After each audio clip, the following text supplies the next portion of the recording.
여러분 안녕하십니까? 이어서 경남 소식입니다.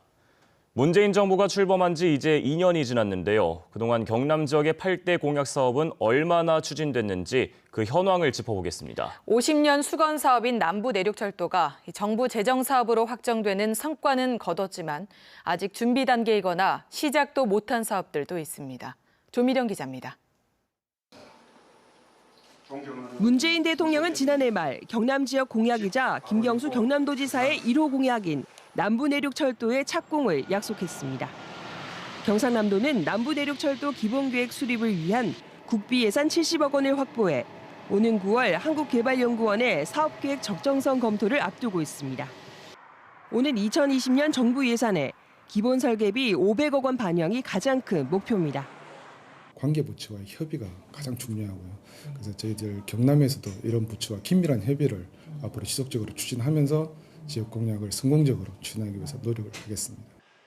정부의 경남 지역 공약 사업은 8개, 우주항공 산업 육성 사업은 이달까지 항공융합 클러스터 조성 예비 타당성 용역 진행과 올 상반기 항공 MRO 산단 착공의 성과를 냈습니다.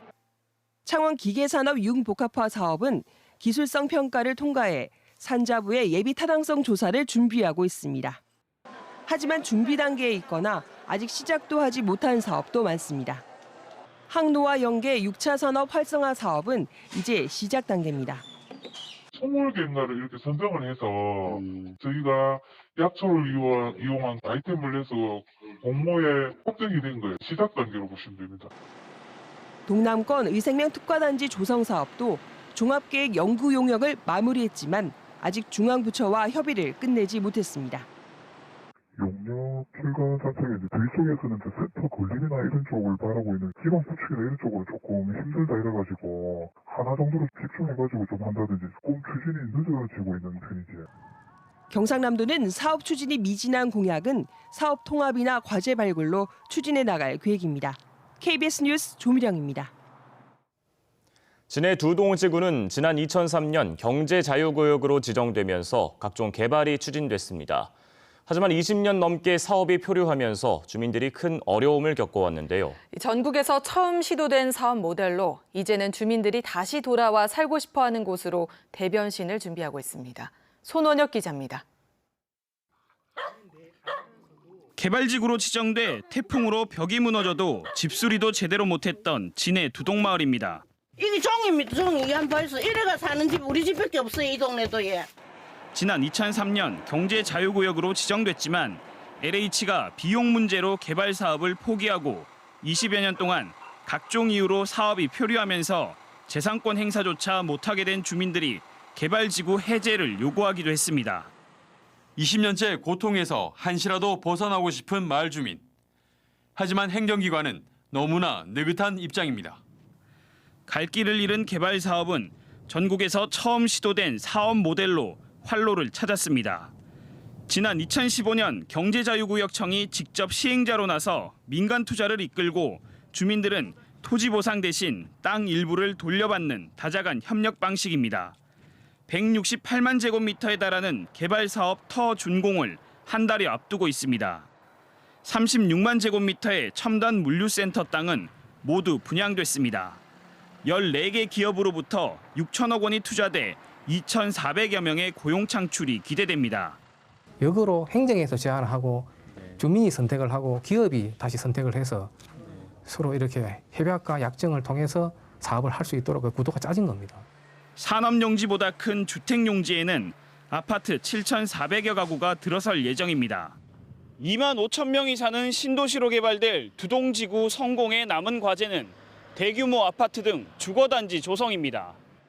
두동마을에 살다 이주한 200여 가구 주민 절반 정도가 다시 두동으로 돌아와 터전을 꾸리길 원하고 있습니다. 재산권을 행사하지 못해 갖은 어려움을 겪었지만 고향 마을 개발을 20년 넘게 기다린 보람도 느낍니다. 자고 나란 고향이다 보니까 다 들어오고 싶어 하시는데 다시 모여서 예전처럼 살기를 바라고 있고. 주민들의 고통과 갈등을 뒤로하고 오랜 수건 사업이 성공에 안착할지 주목됩니다. KBS 뉴스 손원혁입니다. 창원과 진주에서 조현병 환자가 잇따라 살인 사건을 일으키면서 조현병 환자에 대한 관리 시스템의 개선이 필요하다는 지적이 잇따르고 있습니다. 무엇보다도 조현병에 대한 잘못된 편견을 벗고 올바른 이해가 필요합니다. 영상 뉴스로 보시겠습니다. 진단 명에는 망상도 있고 편집 조현병이라고 되어 있더라고요. 저도 옛날에는 젊었을 때는 그 대학까지 졸업하고 군대도 갔다 오고 그랬거든요. 그랬는데 27살 때 조현병이 발병해가지고 그 이후로 계속 약물 치료받고 외래에서 다니기도 하고 그분 심정도 이해가 가지만 그렇다고 해서 폭력을 행사하는 건 아닙니다. 문제는 조치를 지어야 된다고 생각합니다. 그 개인이 혼자 감당하기는 좀 힘들 것 같다는 생각입니다. 사고는 누구나 칠 수가 있는데 쭉 조현병 환자라고 해서 사고를 친다 그런 건 좀 생각을 안 가졌으면 좋겠다고 생각합니다. 조현병 환자는 우리 보통은 어떻게 생각하세요? 정신과니까 마음의 병이다 이렇게 말씀하시는 분들이 많은데 이게 뇌질환이거든요. 그런 신경 전달 물질의 불균형으로 인해서 그런 환청이 나타날 수 있거든요. 그 망상의 가장 흔한 타입이 피해 망상이거든요. 누군가 나를 죽이려고 한다는 거예요. 우리 사회가 조금은 더 관심을 가졌어야 됐는데 관심을 가지지 못한 부분이 있는 것 같아요. 우리 전 국민과 우리 사회가 좀 이 질환에 대해서 조금 더 알아야 하는 기회인 것 같아요. 개성공단 폐쇄 4년째, 입주기업들은 경영 악화를 호소하며 하루빨리 공단을 재가동해야 한다고 한 목소리를 내고 있습니다. 부산시 의회도 지원 방안을 찾고 있지만 기대감을 높였던 개성공단 활성화의 길이 좀처럼 열리지 않아 기업의 절망감이 커지고 있습니다. 최지영 기자의 보도입니다. 이 신발 제조업체는 2016년 2월 갑작스런 개성공단 폐쇄로 베트남으로 공장을 옮겨야 했습니다. 하지만 북한의 배가 넘는 인건비와 한 달이 넘는 물류기간 등이 걸림돌이 돼 예전의 경쟁력을 회복하지 못하고 있습니다. 특히 거래처를 놓칠 수 없어 올 2월 다시 가동한 한 개의 국내 생산 라인은 돌릴수록 적자입니다. 지금은 사실 이 라인을 하면은 저희들이 손실이 엄청 오고 있거든요. 그래서 이거를 개성공단이 안 된다면 폐쇄를 해야 될 그런 판국입니다. 지금. 이처럼 개성공단 폐쇄 이후 경영이 악화됐다는 입주기업은 응답기업 10곳 중 8곳에 달했습니다. 특히 10곳 중 한 곳은 사실상 폐업 상태라고 답했습니다.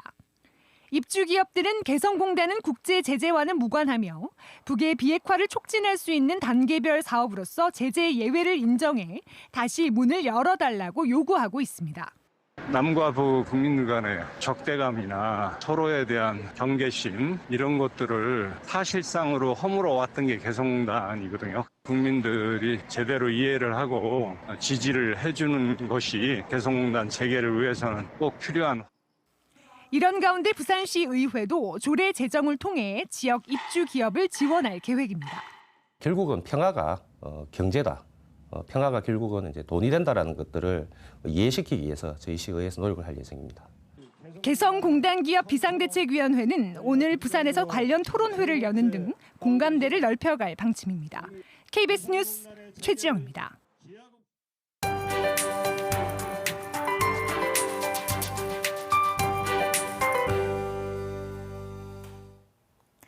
금요일인 오늘도 옷차림을 하기가 참 애매한 날씨입니다. 하루 사이에 마치 두 계절을 오가듯 일교차가 심하게 벌어집니다. 의령과 합천을 비롯한 내륙 지역은 대부분 기온차가 20도 넘게 벌어지는데요. 입고 벗기 편한 옷을 여러 겹 입어서 체온 유지에 힘쓰셔야겠습니다. 오늘 하늘에는 오후부터 가끔 구름이 많겠고 볕이 무척 뜨겁겠습니다. 이에 따라 자외선이 강하겠고요. 미세먼지 농도는 종일 보통 수준을 유지하겠습니다. 다만 내일은 미세먼지가 다시 유입되면서 농도가 나쁨 수준으로 오르겠습니다. 주말에 야외 활동 계획하신 분들은 나가기 전에 한 번 더 확인해 주셔야겠습니다. 미세먼지만 아니라면 주말 내내 활동하기는 더없이 좋겠습니다. 하늘 맑겠고요. 기온은 오늘보다도 더 오르겠습니다. 특히 일요일에 석가탄신일을 기념해 각종 행사를 진행하는 데 있어서 날씨로 인한 불편함은 전혀 없겠습니다. 현재 위성 영상 보시면 경남 지역으로 낮은 구름이 다소 지나고요. 대기는 더 건조해졌습니다. 오늘도 화재 사고에 각별히 유의하셔야겠습니다. 현재 기온은 대체로 어제와 비슷한 가운데 내륙 지역은 다소 낮은 모습 보이는데요. 동부 지역은 창녕과 함안, 밀양 10도, 창원과 김해, 거제가 15도까지 올라 있습니다. 낮 기온은 내륙을 중심으로 30도 가까이 오르는 등 여름처럼 덥겠습니다. 경남 서부 지역도 현재 내륙을 중심으로 10도를 밑돌며 어제보다 다소 낮은 모습 보이고요. 낮 기온은 27도 안팎까지 크게 오르겠습니다. 오늘 해상에도 종일 맑은 날씨가 이어지겠고요. 물결은 모든 해상에서 잔잔하게 일겠습니다. 다음 주도 화요일까지는 맑고 더운 날씨가 이어지다가 수요일에 비가 한 차례 내리겠습니다. 기상정보였습니다.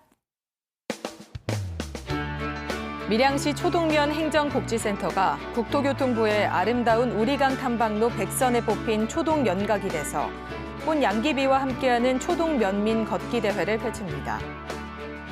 사천시가 시정 현안과 주요 시책에 대한 폭넓은 의견 수렴을 위해 시민소통위원회를 구성하기로 하고 관련 조례를 입법 예고했습니다. 경남 고성 공룡 세계 엑스포 조직위원회가 엑스포를 상징하는 캐릭터를 새롭게 만들기 위해 오는 24일까지 리뉴얼 공모전을 엽니다.